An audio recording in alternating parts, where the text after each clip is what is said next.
पण त्याला आध्यात्मिक वगैरे काय म्हणायचं. आणि मी पुन्हा पुन्हा हे सांगत असतो की परमेश्वर हा निर्मिक अशी जी फुल्यांनी कल्पना मांडलेली आहे की त्यांनी या सगळ्या विश्वाची निर्मिती केलेली आहे. या कल्पनेशी आमचं भांडण नाही. ठीक आहे, असला तर असेल, तो आहेच असं नाही. आमचं भांडण जे आहे ना ते नवसाला पावणाऱ्या देवाशी आहे. आणि आज माणसाच्या डोक्यात असलेला जो देव आहे तो मुख्यतः नवसाला पावणारा देव. मी जर त्या देवाची प्रार्थना केली नाही तर तो मला पाप देईल. अरे हा काय विचार आहे. तो देव म्हणजे काय, कोणी तलाठी वगैरे आहे काय की त्याला जर मी 4 आणे दिले नाही तर तो मला 7-12चा उतारा देणार नाही. म्हणजे देवाला किती तुम्ही डिव्हॅल्यू करणार. तो म्हणे रागावतो, तो जर प्रसन्न झाला तर माझं कल्याण करणार. हे काय आहे, मग हा कसला देव तुमचा. पण त्या बाजूचे लोक असताना ते असं म्हणतात की हा सगळा जो प्रांत आहे ना तो मुळी बुद्धीच्या पलीकडचाच आहे.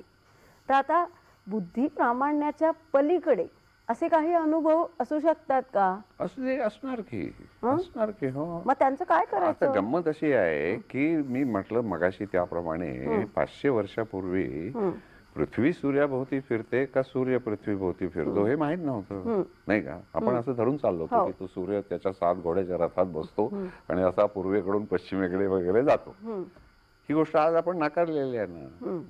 विज्ञानाने एवढी प्रगती केली आहे ना.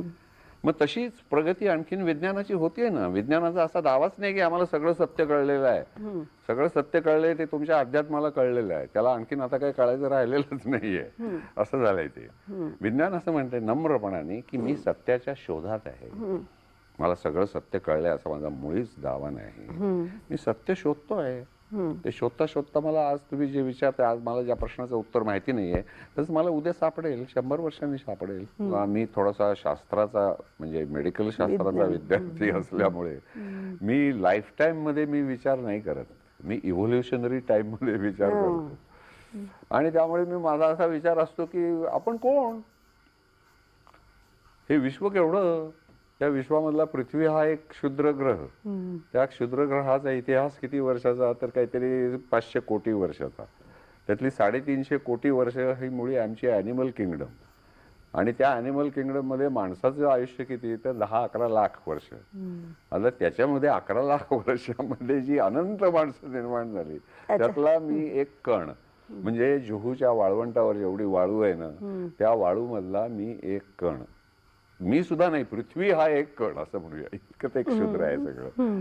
काय माझ्या लाईफ टाईमला काय अर्थ काय मला सांगणार. त्या कोट्यवधी वर्षांच्या हिशेबामध्ये माझं आयुष्य, आता समजा मी अगदी 100 वर्ष जगलो किंवा गांधी म्हणत असत तसं 125 वर्ष जगलो. It is nothing, not even a fraction of a second. Evolutionary time मध्ये विचार केला तर मग असं वाटतं की माणसाला जसं आयुष्यभर जगावं असं वाटेल ना तसं त्यांनी जगावं. What does it matter. तुमचे एथिक्स वगैरे या सगळ्या गोष्टी गळून पडतात तिथे. ही जी